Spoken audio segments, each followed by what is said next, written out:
Okay, so I've gone and completed the blue leg, the left leg, and so it's basically following the same basic action as the foreground leg. Now the issue becomes the arms, because the arms they look okay. A lot of people will probably be happy with them. The only problem is, if you look carefully, the angle of the arms isn't changing, of course, because we're looking at a single static symbol that's simply pivoting around the shoulder joint. So the solution to this is obviously to put some small action on it. Now, to look at this walk that I did some time back, if you look carefully, you'll see the arm's angle changes from the up position here on the contact pose, where the elbow is very crooked, and then obviously as swinging down on the high point, that arm begins to loosen, and that's a fairly typical action. And also there are another couple of things to watch for. If you look at this, you'll see as we go through frame by frame that right now we have the arms at their extreme action on the contact pose, and this works.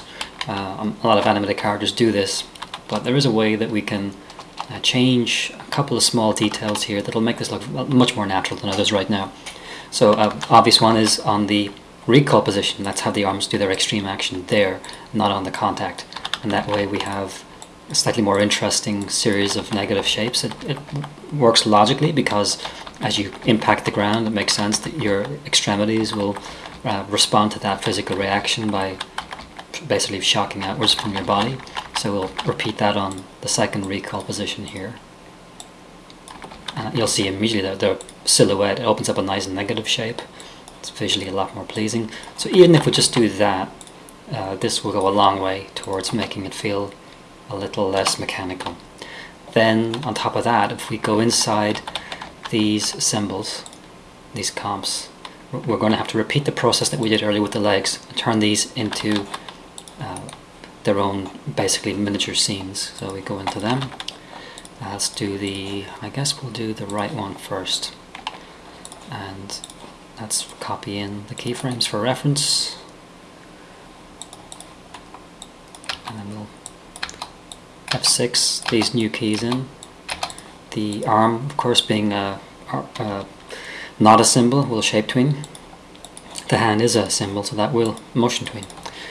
So between these we should be able to break things up nicely. So the other process, basically what we want to do now is synchronize all these frame numbers again. I'll do it the slow way. I'll just go through, and frame 3 should be frame 3, frame 9 and the outer clip, frame 9 should be frame 9 and the inner, and just continue to do that for the whole process.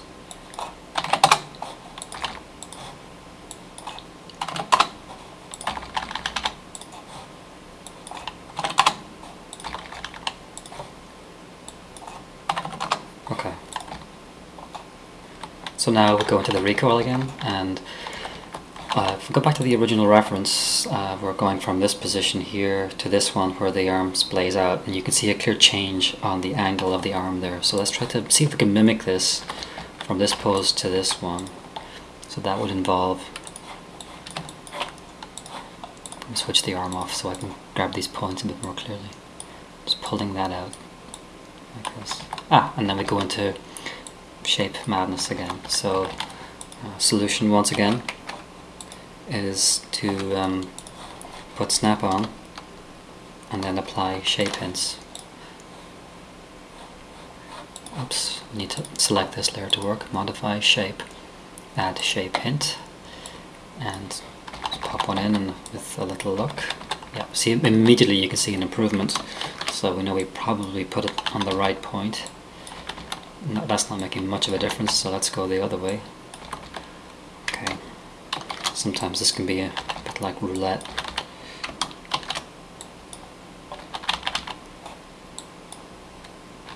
There we go. Now we're still seeing some weirdness here, and it should be possible to fix that too. Oops, come back. It's a very frustrating tool sometimes to use. It can be quite difficult to select these accurately, so you do have to be patient. And once again, be sure you back up your FLA files before you do this, especially if you're working with a version older than version 8. So now we have A, B, C, D, E, F in that kind of S pattern. and then we're going to have to apply something probably similar for the next one too. But before we do that, we can see this nice shape change here. That's even accentuated by pulling the arm out of it. Switch this off, so it feels a little more articulated, and then we have to realign this hand, and we can even pivot it a little bit if we like. And now we're moving into the high point. At this point, really logically, I would expect the arm, if it was being carried like in a more natural way, to just dangle a bit as the weight of the hand pulls the arm into a straighter position. So let's do that. And no shape hints needed for this one for some reason. Let's see if we can straighten it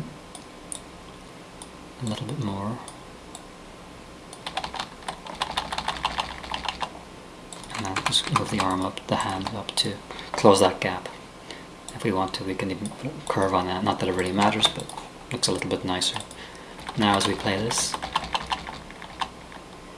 it's breaking here, of course. So on this one, if we're going to map this kind of action onto it, we probably want to bend the elbow on this frame here. Bring the arm up a little bit more. If this is to read, sometimes these things have to be a bit broader than we might like.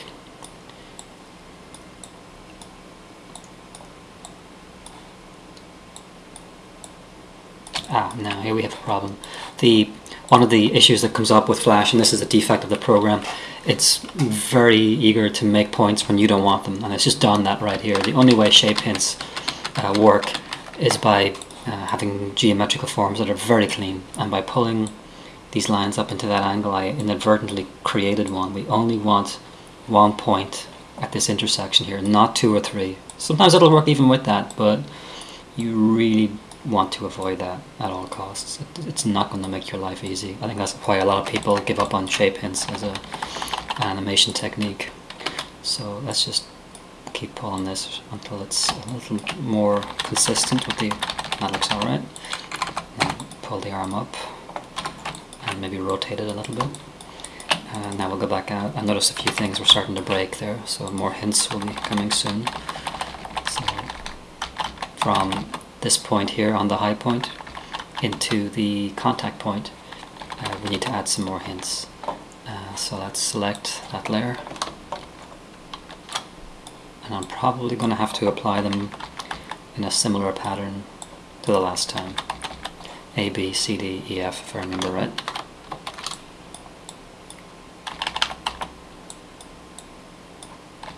Oh, just A, B, C, D is required. It may be that we look really closely at this. Yes, see, it's breaking there too. You'll see a little corner here it's occurring, which might or might not catch the eye. I'm not going to take any chances. So let's make an E and an F and apply them at the same points. You can only use 26 hints because there are only 26 letters in the alphabet, and I guess the programmers that made this didn't want to go any further than that. So as it turns out, the F wasn't needed and was causing problems. So A, B, C, D, E was fine in this case. So let's watch this and see if... okay. Now it's feeling a little jerky at the end because it's moving directly from this to that and then it's kind of snapping into this pose. So what I'm going to do, having seen this, this doesn't look nice to me. It feels like a little, like right there. It's not feeling smooth. So I'm going to try something different. I'm going to go, instead of having a keyframe here, I'm just going to go, well, we can do this. We can try moving that arm back, and that will allow another couple of frames. That's the simplest way, I guess. Yes. So we have an internal key now that's right here on this comp, on the right arm comp, but that's a fairly minor adjustment to have to make. I think that's looking better, just that moving that arm back one frame. Now again, we're having this little glitch in Flash, of course, because we're moving from one into one, and Flash doesn't loop very well. So let's go back to the outer timeline where I've only got 24 frames, so it's 1 through 24.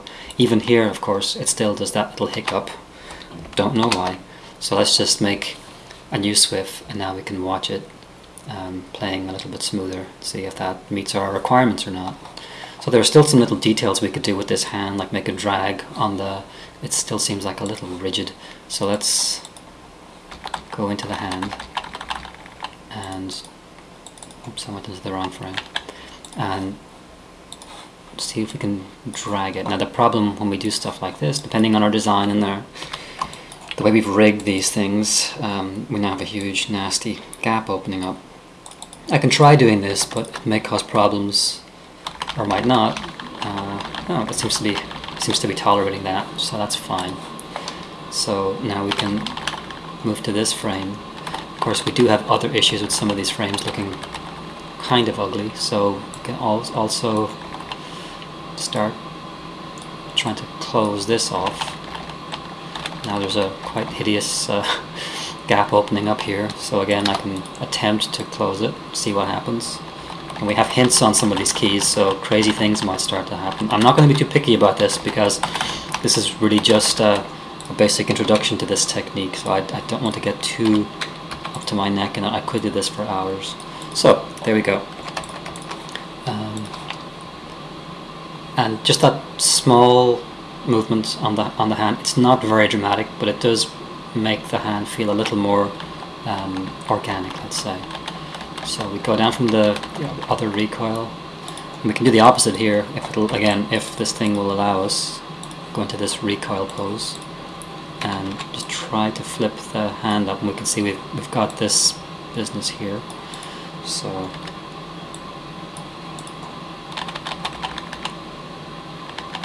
on the way down,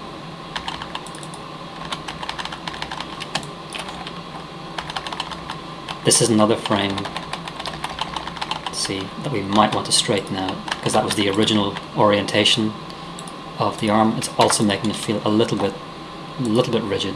That's a little too much for us, so let's see if we can just drag it down. We might be able to do it just by pulling the whole shape, and see if we can straighten the arm, and just watch for volumes. Very easy when we do this for volumes to start floating around, and that can look very foamy. See, so we're into hint hell. So we go back into this point and start applying more hints. I'm using the Control, Shift and H shortcut.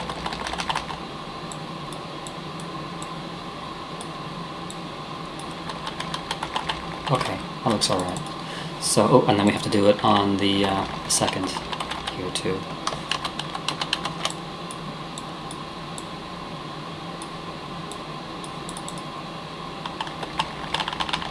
Oops, still doing it. Oh yes, I didn't do it in the second, sorry. Easy to forget. It can get kind of confusing sometimes too when you've got multiple hints. Now I've got them here, and then the second ABCDs can be on top of the ABCDs for the next keyframe. So it can get confusing. There's no way to sugarcoat that. But if you're careful with it, then you can keep track of it. It just requires a little bit of patience. Now we're having a bit of a problem with this one. He's not behaving very well. So we may have to, in this case, I'm going to just remove all the hints and start doing them one by one, since there's something here that it's not liking. I might even try applying them in a different sequence, because there's no, here we go, this what was that one? ABC. That seems to be more stable. I sometimes just do not understand why it likes one and doesn't like the other, but it's a little bit mystical. There we go. So sometimes you just end up redrawing the entire level on a clean sheet and the same shapes work and the first one didn't. I don't understand it, but like I said, you have to play with it and you have to be patient with it. And if it just doesn't work, sometimes go away, do something else for half an hour, go to lunch, come back, and it'll, try the same thing again on a clean layer, and it'll work when it didn't before. So that is how we do the arms. I will now do the second arm off screen so that this lesson doesn't go longer than it has to. Okay, and in the next part I will do some small tweaks just around the character that hopefully will add a little bit extra and make it feel slightly more alive. Okay.